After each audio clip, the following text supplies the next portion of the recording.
Bismillahirrahmanirrahim. Assalamualaikum warahmatullahi wabarakatuh. Nama saya Nur Alifah Iliana binti Nur Halim. Nombor matrik 050143. Okey, baiklah. Hari ini saya nak menceritakan bagaimanakah proses yang saya lakukan sebelum, semasa dan juga selepas menterjemah. Yang kedua, saya nak ceritakan apakah masalah yang telah saya hadapi ketika saya nak menterjemah teks yang saya dapat tu. Yang ketiga, apakah resolusi yang saya lakukan daripada masalah yang telah saya hadapi ketika menterjemah tadi. Okay, yang keempat, cadangan saya untuk memperbaiki terjemahan saya. Yang kelima, saya akan bagi tahu vocab ataupun istilah baru yang saya dapat daripada hasil terjemahan saya tadi. Okey, sebelum saya nak ceritakan kelima-lima elemen tadi, moleklah kalau kita tengok dulu hasil terjemahan teks saya tadi. Hasil teks terjemahan yang telah saya dapat. Tunjukkan hasil terjemahan yang telah saya lakukan. Saya tidak ceritakan keseluruhan teks, tapi saya akan pilih dalam 2 atau 3 perengganan untuk saya ceritakan bagaimanakah proses yang saya lakukan. Okey, yang pertama, الذهاب يرتفع والتباطؤ في التعافي الاقتصادي yang berbau maksud emas meningkat dan perlambatan pemulihan ekonomi. Okey, kat sini saya menggunakan teknik terjemah secara harfiah. Kat sini saya terjemah satu-satulah, saya tidak tukar kedudukan ayat tu sebab saya rasa secara harfiah ni lebih jelas dan lebih faham. So untuk teks sasaran saya, diorang baca ni diorang akan faham. Okey, seterusnya ialah yang kat sini kita boleh nampak, kalau buat kotak ni senang sikit. Okay, saya terang yang kat sini. Yang pertama, irtafa'at as'aru zahab as-sulasa, yang bermaksud Selasa kenaikan harga emas. Kat sini saya menggunakan kaedah terjemahan transposisi supaya lebih nampak dan lebih jelas lah. Kalau saya terjemah secara harfiah, dia nampak, cuma dia rasa macam ayat tu tak berapa cantik untuk kita baca. Yang kedua, fi ma hadadat maujihat jadidah min al-isabat bi virus corona. Kat sini saya menggunakan terjemahan harfiah dan juga terjemahan setara. Okay. Yang bermaksud apabila gelombang baru mengancam daripada jangkitan virus corona. Okay. Yang al-iqtiraq kat sini, yang terjemahan setara kat sini ialah virus corona. Okay. Yang ketiga, bi'ibta'i at-ta'afi al-iqtisadi al-alami, yang bermaksud akan melambatkan pemulihan ekonomi global. Kat sini saya menggunakan terjemahan secara harfiah. Saya terjemah satu-satu. Okay, seterusnya, min jaiha COVID-19 yang bermaksud dari pandemik COVID-19. Kat sini saya menggunakan kaedah terjemahan harfiah dan juga kaedah terjemahan setara. Okay.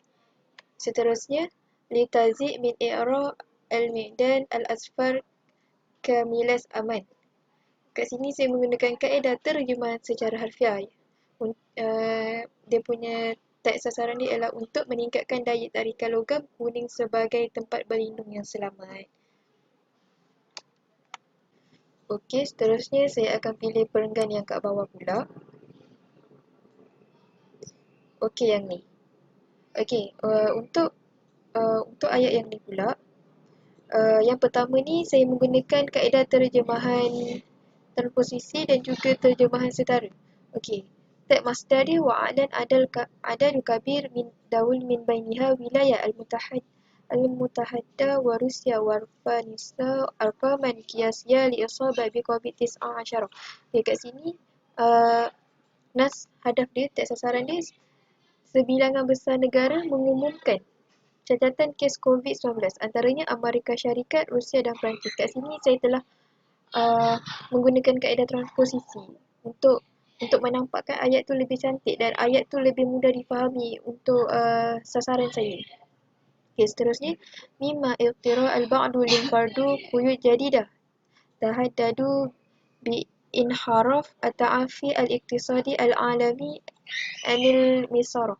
Okay, kat sini saya menggunakan kaedah terjemahan secara harfiah dan juga kaedah terjemahan penambahan. Saya telah menambahkan ayat untuk jadikan ayat tu lebih cantik, ayat tu lebih mudah difahami. Okay. Kat sini hal ini telah memaksa beberapa negara untuk mengenakan sekatan baru yang mengancam akan menggagalkan pemulihan ekonomi global dari arahnya.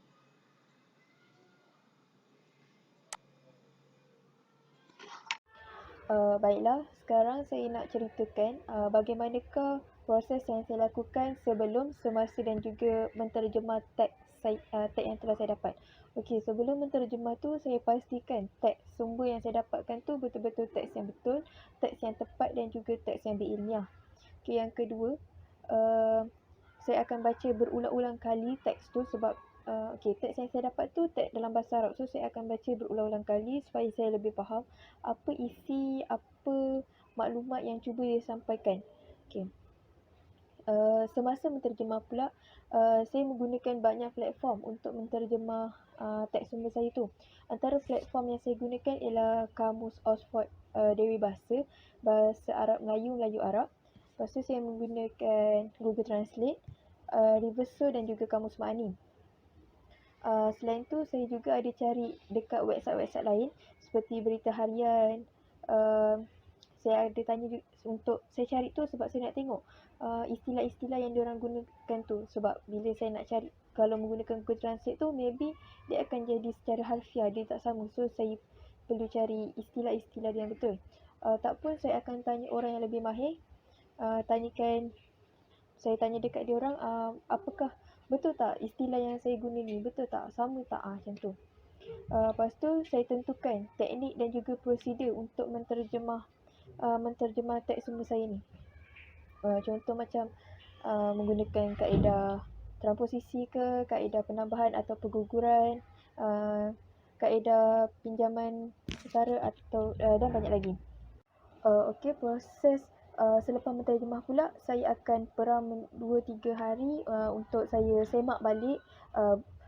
Saya akan baca balik lah, betul ke tak apa yang saya terjemah tu, ada istilah yang saya guna tu betul tak. Okey, lepas saya dah yakin dengan terjemahan saya tu, saya akan bagi dekat orang yang lebih pakar untuk semak balik hasil terjemahan saya tu.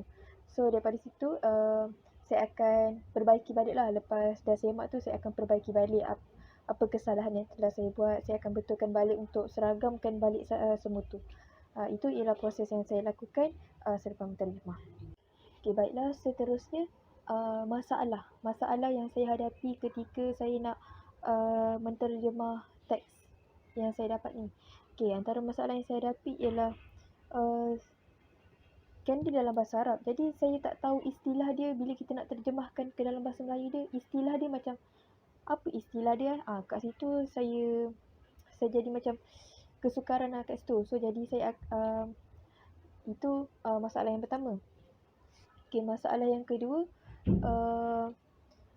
bahasa yang digunakan dalam teks sumber saya tu bahasa yang tinggi. So bila saya nak terjemah, contoh saya guna Google Translate, okey, dia dah dapat hasil kan. So daripada situ bila saya nak susunkan ayat, dia nak bagi satu ayat yang sempurna tu, dia macam ayat yang tak cantik. Jadi kat situ saya hadapi macam masalah. Macam saya tanya dekat diri saya sendiri, macam mana saya nak mencantikkan ayat ni supaya teks sasaran saya tu akan faham apa isi, apa maklumat yang saya cuba sampaikan dekat diorang. Kat situ kesukaran yang saya hadapi lah daripada untuk menterjemah teks saya tu. Okey, yang ketiga, resolusi.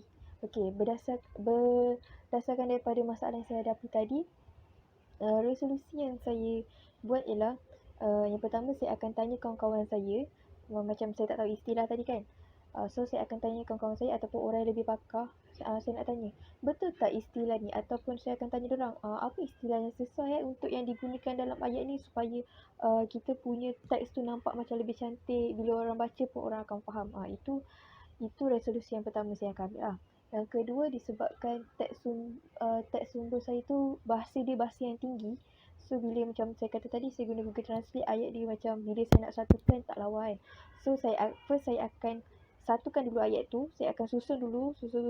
Okey, bagi saya mungkin dah dapat cantik, tapi lepas dah siap tu saya akan tanya kawan saya, ataupun saya tanya orang yang lebih pakar, saya tanya, betul tak? Cantik tak ayat ni? Korang faham tak apa yang saya cuba sampaikan? So kalau diorang faham, maksudnya terjemahan saya tu okey lah. Tapi kalau contoh diorang tak faham, saya akan tanya diorang, apa yang patut saya betulkan? Kat mana ayat yang macam saya perlu cantikkan supaya orang lebih faham? Itu resolusi yang kedua lah. Okay, yang ketiga, saya akan memperluaskan lagi ilmu saya. Memperluaskan ilmu dalam bidang, contoh yang teks terjemahan yang saya dapat ni tentang emas kan.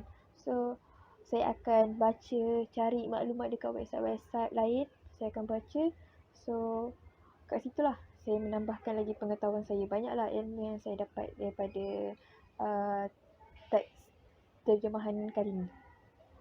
Okey, yang keempat ialah cadangan. Cadangan macam mana saya nak memperbaiki teks terjemahan saya tadi. Saya rasa cadangan saya ni lebih kurang sama macam resolusi saya lah kot. Macam tanya kawan-kawan saya untuk memperbetulkan balik teks terjemahan saya tu. Lepas tu banyakkan membaca, memperluaskan lagi ilmu-ilmu supaya kita banyaklah input-input penting yang kita boleh dapat daripada situ. Saya rasa cadangan saya ni dengan resolusi saya ni lebih kurang sama je isi yang saya nak bagi tahu. Okey, baiklah. Yang kelima ialah vocab ataupun perkataan baru yang saya dapat daripada hasil terjemahan saya tadi. Okay, yang pertama, maujihad yang bermaksud gelombang. Kedua, jaiha COVID-19 yang bermaksud pandemik COVID-19. Yang ketiga, muasyir yang bermaksud indeks. Yang keempat, manafisahu yang bermaksud pesaingnya. Yang kelima, i'rab yang bermaksud godaan atau pujukan. Yang keenam, i'dan yang bermaksud logam. Yang ketujuh, bayanat yang bermaksud data. Dan yang ke-8, hadadat yang bermaksud mengancam.